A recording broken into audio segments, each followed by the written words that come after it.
ഈ വീഡിയോയിൽ നമ്മൾ ലോ ഓഫ് റിഫ്ലക്ഷനെ പറ്റിയാണ് സംസാരിക്കുക. അപ്പോൾ റിഫ്ലക്ഷൻ എന്താണെന്ന് എക്സ്പ്ലെയിൻ ചെയ്യുന്നതിന് മുന്നേ ലൈറ്റിൻ്റെ പ്രൊപ്പഗേഷൻ രണ്ട് തരത്തിലാണ്, നമുക്ക് രണ്ട് മോഡൽ വെച്ചിട്ടാണ് നമുക്ക് എക്സ്പ്ലെയിൻ ചെയ്യാൻ പറ്റുക. അപ്പോൾ ഒന്നാമത്തേതാണ് റേ മോഡൽ ഓഫ് ലൈറ്റ്. അതിനകത്തുള്ള ലൈറ്റ് ഒരു സ്ട്രെയിറ്റ് ലൈനിലാണ് ട്രാവൽ ചെയ്യുക. ഓക്കെ. രണ്ടാമത്തെ മോഡൽ എന്ന് പറയുന്നത് വേവ് മോഡലാണ്. പേര് പോലെ തന്നെ ലൈറ്റ് വേവ്സ് ആയിട്ടാണ് ഈ സെക്കൻഡ് മോഡലിൽ ട്രാവൽ ചെയ്യുക. അപ്പോൾ എന്തിനാണ് നമുക്ക് രണ്ട് മോഡൽ വേണ്ടത്? കുറച്ച് പ്രോപ്പർട്ടീസൊക്കെ ലൈറ്റിന് ഒരുപാട് പ്രോപ്പർട്ടീസ് ഉണ്ട്. അതിൽ ചില പ്രോപ്പർട്ടീസൊക്കെ നമുക്ക് റേ മോഡൽ വെച്ചിട്ടാണ് എക്സ്പ്ലെയിൻ ചെയ്യാൻ പറ്റുക.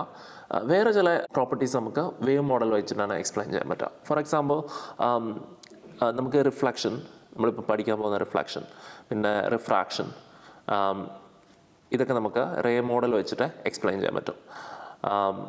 ഇനി വേവ് മോഡൽ വെച്ചിട്ട് നമ്മൾ ഡിഫ്രാക്ഷൻ എക്സ്പ്ലെയിൻ ചെയ്യാം നമുക്ക്. അതുപോലെ തന്നെ പോളറൈസേഷൻ, ഇതൊക്കെ നമ്മൾ പിന്നീടുള്ള വീഡിയോയിൽ എക്സ്പ്ലെയിൻ ചെയ്യും. പോളറൈസേഷൻ ഇതുപോലുള്ള പ്രോപ്പർട്ടീസൊക്കെ നമുക്ക് വേവ് മോഡൽ വെച്ചിട്ടാണ് എക്സ്പ്ലെയിൻ ചെയ്യാൻ പറ്റുക. നമ്മളിന്ന് ഫോക്കസ് ചെയ്യാൻ പോകുന്നത് റിഫ്ലക്ഷനിലാണ്. എന്താണ് റിഫ്ലക്ഷൻ? അപ്പോൾ ലൈറ്റിൻ്റെ ഒരു പ്രോപ്പർട്ടിയാണ് റിഫ്ലക്ഷൻ. എന്താണ് റിഫ്ലക്ഷൻ എന്നുള്ളതാണ് നമ്മളിനി നോക്കാൻ പോകുന്നത്. നമ്മൾ പലരും ചെയ്തിട്ടുള്ളതാണ് ബോൾ ഇങ്ങനെ ഭിത്തിക്ക് എറിയുക എന്നുള്ളത്, അല്ലേ? അപ്പോൾ ഈ ഭിത്തിയിലോട്ടൊരു ബോൾ എറിയുന്ന സമയത്ത് അതെന്താ ചെയ്യുക? അത് അവിടെ നിന്ന് ബൗൺസ് ഓഫ് ചെയ്യും, അല്ലേ? ഇവിടെ ആയിരിക്കും ബോൾ ഉണ്ടാവുക. ഓക്കെ, നമ്മളെല്ലാവരും ചെയ്തിട്ടുള്ളതാണ്. അപ്പോൾ ഇതേപോലെ തന്നെയാണ് റിഫ്ലക്ഷനും. അപ്പോൾ ഏതെങ്കിലും ഒരു ബൗണ്ടറിയിലോട്ട്, അപ്പോൾ ഞാനൊരു ബൗണ്ടറി വരയ്ക്കാം. ഇതൊരു ബൗണ്ടറി ആണെന്ന് വിചാരിച്ചോ, ഏതെങ്കിലും ഒരു സർഫസ് എന്തെങ്കിലും ആയിക്കോട്ടെ. അപ്പോൾ ഈ ഒരു സർഫസിലോട്ട് ഒരു ലൈറ്റ് റേ വന്നിട്ട് വീഴുകയാണ്. അപ്പോൾ ഈ രണ്ട് കാര്യങ്ങൾ സംഭവിക്കാം. ഒന്നുകിൽ ഇതിനെ അബ്സോർബ് ചെയ്യാം, അല്ലെങ്കിൽ ഇതിനെ റിഫ്ലക്റ്റ് ചെയ്യാം. ഒരു കേസും കൂടിയുണ്ട്, രണ്ടും നടക്കാം. കുറച്ച് അബ്സോർപ്ഷനും കുറച്ച് റിഫ്ലക്ഷനും നടക്കാം. ഓക്കെ, പക്ഷെ നമ്മൾ ഫോക്കസ് ചെയ്യുന്നത് ഈ വരുന്ന ലൈറ്റ് റേ മുഴുവനായിട്ട് മൊത്തത്തിൽ ഒരു ബൗൺസ് ഓഫ് ചെയ്യുന്നു പോകുന്നു, അതിനെപ്പറ്റിയാണ് നമ്മൾ സംസാരിക്കുക. അപ്പോൾ ഇതാണ് റിഫ്ലക്ഷൻ എന്ന് ഉദ്ദേശിക്കുന്നത്. Okay, reflection of light. ഞാൻ വീണ്ടും ഒരു സർഫസ് വരയ്ക്കുകയാണ്, ഒരു ഹോറിസോണ്ടൽ സർഫസ് വരയ്ക്കുകയാണ്. ഇതാണ് എൻ്റെ സർഫസ്, എന്ത് വേണമെങ്കിലും ആവാം.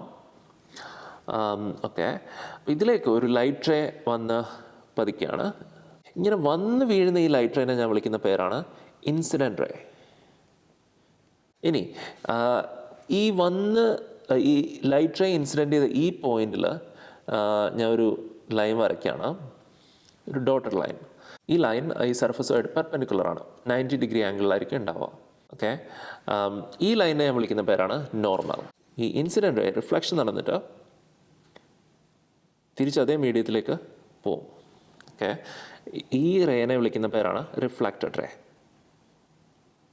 ഈ ഒരു ഇൻസിഡൻറ്റ് റേയും നോർമലും തമ്മിൽ ഉണ്ടാക്കുന്ന ഈ ഒരു ആംഗിളിനെ നമ്മൾ വിളിക്കുന്ന പേരാണ് ആംഗിൾ ഓഫ് ഇൻസിഡൻസ്.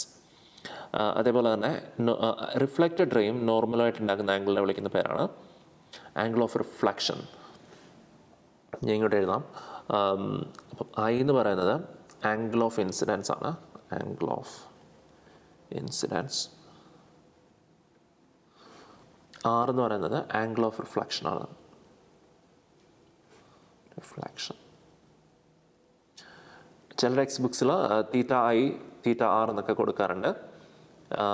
ഐ എന്നോ ആർ എന്നോ യൂസ് ചെയ്താലും മതി. ഈ ആംഗിൾ ഓഫ് ഇൻസിഡൻസും ആംഗിൾ ഓഫ് റിഫ്ലക്ഷനും എപ്പോഴും ഈക്വൽ ആയിരിക്കും. I is always equal to R. ഇതിനെയാണ് നമ്മൾ ലോ ഓഫ് റിഫ്ലക്ഷൻ എന്ന് പറയാം.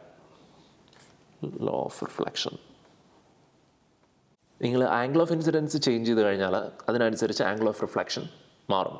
ഇപ്പം ആംഗിൾ ഓഫ് ഇൻസിഡൻസ് ഒരു 30 ഡിഗ്രീസ് ആണെങ്കിൽ ആംഗിൾ ഓഫ് റിഫ്ലക്ഷൻ എത്രയായിരിക്കും? 30 ഡിഗ്രീസ് തന്നെ ആയിരിക്കും. ഇനി ആംഗിൾ ഓഫ് ഇൻസിഡൻസ് ഒരു 60 ഡിഗ്രീസ് ആണെങ്കിൽ ആംഗിൾ ഓഫ് റിഫ്ലക്ഷനും 60 ആയിട്ട് മാറും. അപ്പോൾ ആംഗിൾ ഓഫ് ഇൻസിഡൻസിന് അനുസരിച്ച് ആംഗിൾ ഓഫ് റിഫ്ലക്ഷനും ചേഞ്ച് ഉണ്ടാവും. എന്താണ് ആംഗിൾ ഓഫ് ഇൻസിഡൻസ്? ഇൻസിഡൻറ്റ് റേയും നോർമലായിട്ട് ഉണ്ടാക്കുന്ന ആംഗിളിനെയാണ് ആംഗിൾ ഓഫ് ഇൻസിഡൻസ് എന്ന് പറയാം. ഇനി റിഫ്ലക്റ്റഡ് റേയും നോർമലായിട്ട് ഉണ്ടാക്കുന്ന ആംഗിളിനെയാണ് നമ്മൾ ആംഗിൾ ഓഫ് റിഫ്ലക്ഷൻ എന്ന് പറയാം. ഓക്കെ, നമുക്കൊരു എക്സാമ്പിൾ ചെയ്ത് നോക്കാം. അപ്പോൾ ഈ ക്വസ്റ്റ്യനിൽ ഒരു ആംഗിൾ മാർക്ക് ചെയ്തിട്ടുണ്ട്. ആംഗിൾ ഓഫ് ഇൻസിഡൻറ്റ് റേയും റിഫ്ലക്റ്റഡ് റേയും ഉണ്ട് ഇതിൽ. ഇതാണ് ഇൻസിഡൻറ്റ് റേ, ഇൻസിഡൻറ്റ് റേ. ഇതാണ് റിഫ്ലക്റ്റഡ് റേ. നമുക്ക് നോർമലും കാണാൻ പറ്റും, ഡോട്ടഡ് ലൈനിൽ വരച്ചിരിക്കുന്നതാണ് നോർമൽ. അപ്പോൾ ഈ ആംഗിൾ തന്നിട്ടുണ്ട് 50 ഡിഗ്രീസ് ആണത്. പക്ഷേ അതല്ല angle of incidents. Angle of incidents എന്ന് പറയുന്നത് ഇൻസിഡൻറ്റ് റേയും നോർമലുമായിട്ട് ഉണ്ടാക്കുന്ന ആംഗിളിനെയാണ് നമ്മൾ ആംഗിൾ ഓഫ് ഇൻസിഡൻസ് എന്ന് പറയാം. അപ്പോൾ ഈ ആംഗിളാണ് ആംഗിൾ ഓഫ് ഇൻസിഡൻസ്. അതേപോലെ തന്നെ റിഫ്ലക്റ്റഡ് റേയും നോർമലായിട്ട് ഉണ്ടാക്കുന്ന ആംഗിളിനെയാണ് നമ്മൾ ആംഗിൾ ഓഫ് റിഫ്ലക്ഷൻ എന്ന് പറയാം. ഓക്കെ, അപ്പോൾ ഈ ആംഗിളാണ് നമുക്ക് കണ്ടുപിടിക്കേണ്ടത്. ഐ കിട്ടിക്കഴിഞ്ഞാൽ നമുക്ക് R കണ്ടുപിടിക്കാനായിട്ട് പറ്റും. അപ്പം നമ്മൾ പറഞ്ഞു നോർമൽ എപ്പോഴും സർഫസിന് പെർപെൻഡിക്കുലർ ആയിരിക്കും. ഈ ആംഗിൾ എന്ന് പറയുന്നത് 90 ഡിഗ്രീസ് ആയിരിക്കും. അപ്പം ടോട്ടൽ 90 ഡിഗ്രീസ് ആണ്. അതിൽ ഈ ആംഗിൾ എന്ന് പറയുന്നത് 50 ആണ്. സോ ബാക്കി എത്രയായിരിക്കും? 90 - 50. അങ്ങനെയാണ് നമ്മൾ ഈ ഒരു ആംഗിൾ കണ്ടുപിടിക്കുക. 90 - 50 ചെയ്ത് കഴിഞ്ഞാൽ നമുക്ക് എന്ത് കിട്ടും? ആംഗിൾ ഓഫ് ഇൻസിഡൻസ് കിട്ടും. അപ്പോൾ 90 - 50 എന്ന് പറയുന്നത് 40 ഡിഗ്രീസ്. ഇനി ആംഗിൾ ഓഫ് ഇൻസിഡൻസും ആംഗിൾ ഓഫ് റിഫ്ലക്ഷനും എപ്പോഴും ഒന്നായിരിക്കും, ലോ ഓഫ് റിഫ്ലക്ഷൻ വെച്ചിട്ട്. ആംഗിൾ ഓഫ് റിഫ്ലക്ഷൻ എത്രയായിരിക്കും? 40 തന്നെ ആയിരിക്കും, 40 ഡിഗ്രീസ്. ഈ ഒരു ഫിഗറിൽ ഒരു ഇൻസിഡൻറ്റ് റേ നിങ്ങൾക്ക് കാണാൻ പറ്റും.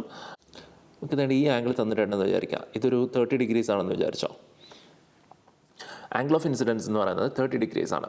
അപ്പോൾ ആംഗിൾ ഓഫ് റിഫ്ലക്ഷൻ എത്രയായിരിക്കും? 30 ഡിഗ്രീസ് ആയിരിക്കും. അപ്പോൾ നിങ്ങളൊരു റിഫ്ലക്റ്റഡ് റേ വരയ്ക്കുകയാണെങ്കിൽ അത് എത്രയായിരിക്കും? 30 ഡിഗ്രീസ് തന്നെ ആയിരിക്കും. ഈ ആംഗിൾ എന്ന് പറയുന്നത് 30 ഡിഗ്രീസ് ആയിരിക്കും. എളുപ്പമാണ്. പക്ഷേ ഈ ക്വസ്റ്റ്യൻ അതല്ല. ഇങ്ങനൊരു ലൈറ്റ് റേ വന്നിട്ടുണ്ട്, ഒരു ഇൻസിഡൻറ്റ് റേ ഇതിൽ കാണാം നിങ്ങൾക്ക്. ഇനിയും നമ്മൾ ഈ മിററിനെ ഒന്ന് ടിൽറ്റ് ചെയ്യാമെന്ന് വിചാരിച്ചോ. ഈ മിററിനെ ഒന്ന് നമ്മൾ റൊട്ടേറ്റ് ചെയ്യുകയാണ്. ഓക്കെ, അപ്പോൾ ഞാൻ എൻ്റെ മിററിനെ റൊട്ടേറ്റ് ചെയ്യാണ്. ഡോട്ടഡ് ലൈനിൽ വരയ്ക്കാം. മിററിനെ ഒന്ന് റൊട്ടേറ്റ് ചെയ്തിട്ടുണ്ട്. എത്ര ഡിഗ്രിയിലാണ് റൊട്ടേറ്റ് ചെയ്യുന്നത് ചോദിച്ചാൽ നമ്മളൊരു 15 ഡിഗ്രീസ് ക്ലോക്ക് വൈസ് ആയിട്ട് റൊട്ടേറ്റ് ചെയ്തിട്ടുണ്ട്. 15 ഡിഗ്രീസ് ക്ലോക്ക് വൈസ് ആയിട്ട് നമ്മൾ റൊട്ടേറ്റ് ചെയ്തു എന്ന് വെച്ച് കഴിഞ്ഞാൽ ഈ ആംഗിൾ എന്ന് പറയുന്നത് 15 ഡിഗ്രീസ് ആയിരിക്കും. ഓക്കെ, ഇനി എത്രയായിരിക്കും ആംഗിൾ ഓഫ് റിഫ്ലക്ഷൻ എന്ന് ഒന്ന് നോക്കാം നമുക്ക്. ഓക്കെ, അപ്പോൾ നമ്മളിത് മിറർ ടിൽറ്റ് ചെയ്തു. അപ്പോൾ എന്തായിരിക്കും ചേഞ്ച് ചെയ്യുക? ഇവിടെ നോർമൽ ലൈനിൻ്റെ പൊസിഷന് വ്യത്യാസം ഉണ്ടാവും. നോർമൽ ലൈൻ എപ്പോഴും അതിൻ്റെ സർഫസിന് പെർപെൻഡിക്കുലർ ആയിരിക്കും. ഇതാണ് എൻ്റെ പുതിയ നോർമൽ ലൈൻ. ഈ നോർമൽ ലൈനും ഈ മിററുമായിട്ടുള്ള ആംഗിൾ എപ്പോഴും 90 ഡിഗ്രീസ് തന്നെയാണ്. എപ്പോഴും നോർമൽ ലൈൻ മിററുമായിട്ട് 90 ഡിഗ്രീസ് ആംഗിളിലായിരിക്കും ഉണ്ടാവുക. അപ്പോൾ ഈ ആംഗിൾ 15 ഡിഗ്രീസ് ആണെങ്കിൽ മിറർ നമ്മൾ 15 ഡിഗ്രീസ് ആണ് തിരിച്ചത്. അപ്പോൾ അതുകൊണ്ട് ഈ ആംഗിളും 15 ഡിഗ്രീസ് തന്നെ ആയിരിക്കും.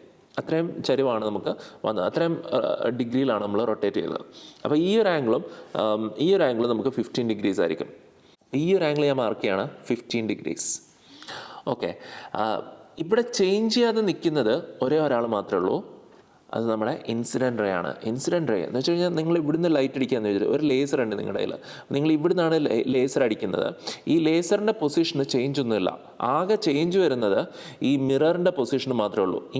ഇതുപോലെ ഇരുന്ന മിറർ നമ്മൾ റൊട്ടേറ്റ് ചെയ്യിപ്പിച്ചിട്ട് ഇതുപോലെ ആക്കി, അത് മാത്രമേ ഉള്ളൂ. പക്ഷേ നമ്മുടെ ഈ ഒരു ലേസർ ലൈറ്റ് ഇപ്പോഴും നമ്മൾ അവിടെ തന്നെയാണ് പിടിച്ചിരിക്കുക. അതുകൊണ്ട് ആ വരുന്ന ഇൻസിഡൻറ്റ് റേയുടെ പൊസിഷന് വ്യത്യാസമൊന്നുമില്ല. പക്ഷേ മിറർ ചേഞ്ച് ചെയ്തതുകൊണ്ട് നോർമൽ ലൈൻ ചേഞ്ച് ചെയ്തു. അതേപോലെ തന്നെ ആംഗിൾ ഓഫ് ഇൻസിഡൻസും ചേഞ്ച് ചെയ്തു. എത്രയായി ഇപ്പോൾ ആംഗിൾ ഓഫ് ഇൻസിഡൻസ്? ഇപ്പോഴത്തെ ആംഗിൾ ഓഫ് ഇൻസിഡൻസ് എന്ന് പറയുന്നത് ഇൻസിഡൻറ്റ് റേയും പുതിയ നോർമലുമായിട്ടുള്ള ആംഗിളാണ്. അതായത് ഈ ആംഗിളാണ് പുതിയ ആംഗിൾ ഓഫ് ഇൻസിഡൻസ്. അതായത് 30ഉം 15ഉം കൂടെ ചേർത്തിട്ട് 45 ഡിഗ്രിയാണ് നമ്മുടെ പുതിയ ആംഗിൾ ഓഫ് ഇൻസിഡൻസ്. അങ്ങനെയാണെങ്കിൽ ഇതായിരിക്കും നമ്മുടെ പുതിയ റിഫ്ലക്റ്റഡ് റേ. ഈ ഒരു ആംഗിളിലായിരിക്കും അത് റിഫ്ലക്റ്റ് ചെയ്യുക. 45 ഡിഗ്രീസിലായിരിക്കും റിഫ്ലക്റ്റ് ചെയ്യുക. അപ്പോൾ അതാണ് നമ്മുടെ new angle of reflection R, 45 degrees. എങ്ങനെയാണ് നമുക്ക് 45 കിട്ടിയത്? 30ഉം 15ഉം കൂടെ നമ്മൾ ആഡ് ചെയ്തു. 30 + 15 = 45 ഡിഗ്രീസ്.